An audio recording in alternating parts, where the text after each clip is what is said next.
Assalamualaikum warahmatullahi wabarakatuh.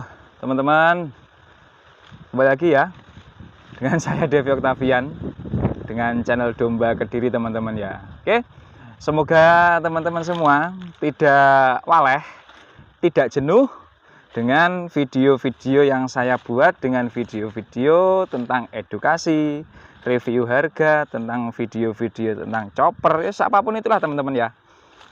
Nah, pada konten kali ini teman-teman, kita jalan-jalan nih, jarang-jarang juga sih. Bukannya jarang-jarang ini yus memang kita udah lama nggak ke Bang Pakan.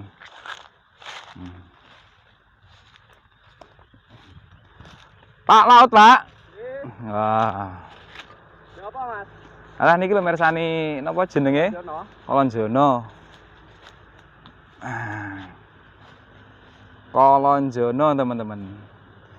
Kalau di tempat kita masyarakat awam menyebutnya ini kolonjono. Nah, kolonjono, tapi kolonjono sendiri kan banyak variasinya. Kalau secara modern ada suket rumput Zanzibar, rumput pakcong, terus rumput gama umami dan lain sebagainya. Nah, ini kalau di tempat kita teman-teman ya. Kalau di tempat kita ini terus terang saja ini kita membudidayakan rumput pakcong, teman-teman. Jadi seperti ini loh. Tampilannya rumput pakcong itu seperti ini, teman-teman. Nah, ini di sini ada yang siap bibit, teman-teman. Nah, jadi seperti ini loh. Bibitnya itu seperti ini, teman-teman. Nanti dipotong ruasnya. Nah, itu nanti buat ditanam kembali. Jadi seperti itu. Sangat mudah, teman-teman. Untuk pembudidayaannya itu sangat mudah sekali.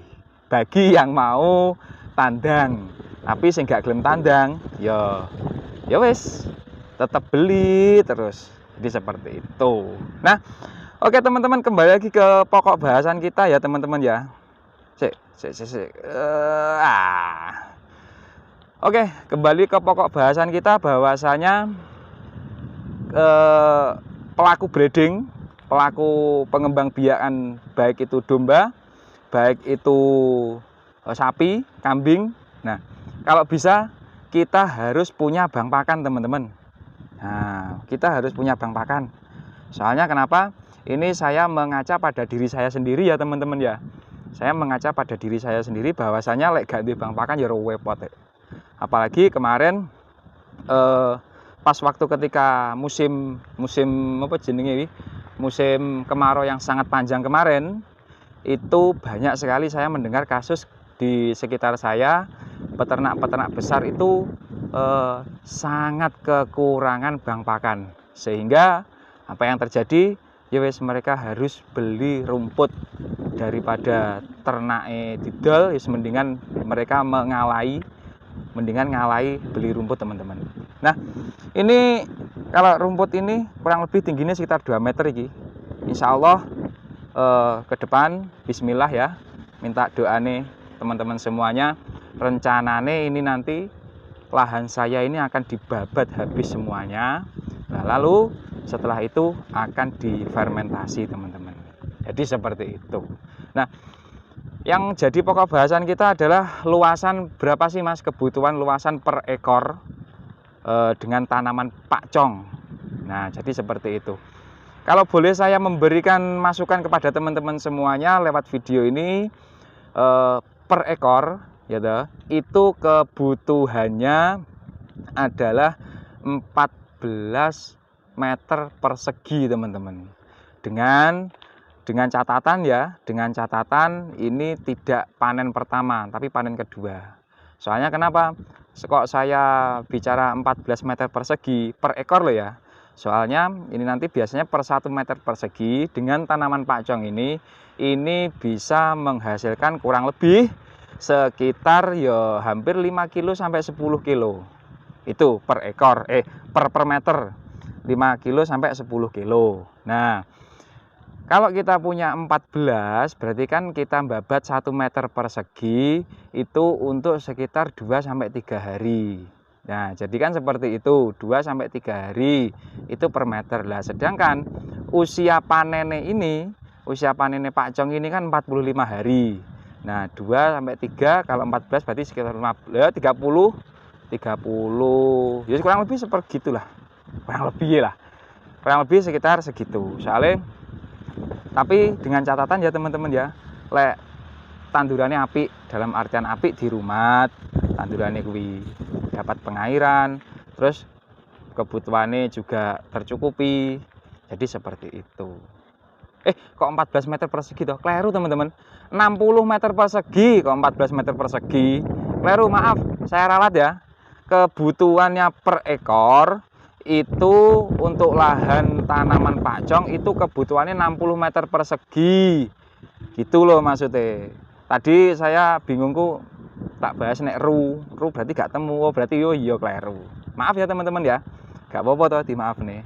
Jadi dengan panen ini, panen pakcong sekitar 45 hari sampai 60 hari per hari nih itu kita membutuhkan 1 meter persegi untuk per ekor. Jadi seperti itu. Nah, ini. Nah, nanti bisa dikalikan berapa jumlahnya ternak jenengan semua, teman-teman. Nah, kebutuhan paling aman itu per ekor 60 meter persegi, itu kita tidak ngarit kemana-mana teman-teman. Ini tak sambil melaku-melaku ya. Nah, ini jalan-jalan teman-teman. Ini jalan-jalan sambil ngelihat tanduran. Ngelihat tandurannya pakcong. Jadi seperti itu. Kebutuhan per ekor, ingat, kebutuhan per ekor adalah 60 meter persegi per ekor. Untuk satu bidang lahan kita tidak ngarit kemana-mana. Jadi seperti itu. Nah, nanti suatu saat teman-teman bingung, Mas, teman-teman mau tanya ke saya, Mas, dengan kebutuhan per ekor 60 meter persegi itu apakah cukup untuk memenuhi kebutuhan baik itu karbohidrat, baik itu protein dan lain sebagainya? Jawabannya kurang. Dah, wes, jawabannya kurang teman-teman. Akan lebih bagus lagi kalau di dalam 60 meter persegi tadi ada tanaman rambanan, baik itu indigo vera, kaliandra, wes sembarang barang. Nah, kayak godong-godong sengon, godong nongko, terus kuwi godong gedang. Nah, itu bisa dijadikan pakan nggak, Mas? Jawabannya sangat-sangat bisa teman-teman.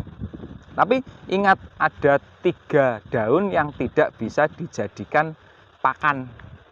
Yang pertama daun telinga, yang kedua daun daun jendela, dan yang ketiga adalah daun pintu. Pertama tadi daun telinga, kedua daun jendela, dan yang ketiga adalah daun pintu. Jadi seperti itu teman-teman ya. Nah, kalau bisa ini saran saya, tolong bagi teman-teman yang ingin memulai usaha di bidang peternakan, baik itu breeding domba ataupun breeding kambing ataupun sapi, kalau bisa kita harus mempersiapkan sejak awal tanduran-tanduran iki. Baik itu suket gajah, suket odot, suket zanzibar, wis sembarang suket, dan juga beserta variasi-variasi daun atasnya. Jangan sampai kita pas waktu ngarit itu kita harus kejar-kejaran dengan hujan. Jadi seperti itu. Mesakne teman-teman. Nanti teman-teman tidak jadi open-open akhirnya malah sambat terus bentino. Mesake. Jangan teman-teman ya. Oke lah. Ini terkait bang pakan, kebutuhan luasan tadi sudah. Nah, ada beberapa hal mungkin yang perlu saya tekankan lagi, bahwasanya nanti kalau teman-teman sudah memulai jangan perbanyak variasi rumputnya, tapi diperbanyak populasi, yaitu populasi di rumputnya saja, bukan variasi ini loh teman-teman ya, tapi populasi ini diperbanyak. Ini dulu, ini lahan saya ini panjangnya sekitar 180 meter persegi, panjang 180 meter, enggak, panjangnya 180 meter, terus lebarnya sekitar 3 meter, berarti piro ya? Aku lupa, terus mari ngono. Tapi lek mau dihitung ru, kalau dihitung ru ini kurang lebih sekitar jatuhnya itu sekitar 30 ru teman-teman. Dengan luasan lahan 30 ru ini alhamdulillah di kandang kurang lebih ada sekitar 18 ekor, terdiri dari babon, ada cempe, ada doro, ada pejantan, jemoko, dan sebagainya. alhamdulillah tidak ngarit kemana-mana teman-teman. Nah, jadi seperti itu. Swasembadakan pakan sejak dini teman-teman ya, ben gak ngarit bendino, ben gak rekoso lek golek rambanan, biar nanti teman-teman tidak ada atraksi golek rambanan yang dhuwur kono kuwi. Jadi seperti itu. Gimana teman-teman semua? Sudah ada gambaran apa belum tentang luasan bank pakan yang dibutuhkan? Nah, semoga saja dengan video ini teman-teman semua bisa mengambil pelajarannya terkait tentang bank pakan. Nah, nanti ke depan saya insya Allah akan membuatkan video terkait tentang cara tanam pakcong dari pemilihan bibit, dari kita bibit itu pengembang biakannya seperti apa. Insya Allah akan saya buatkan video teman-teman ya. Tetap terus tonton video saya, jangan di skip-skip. Saya Devi Octavian pamit undur diri, kurang lebihnya saya mohon maaf. Wassalamualaikum warahmatullahi wabarakatuh.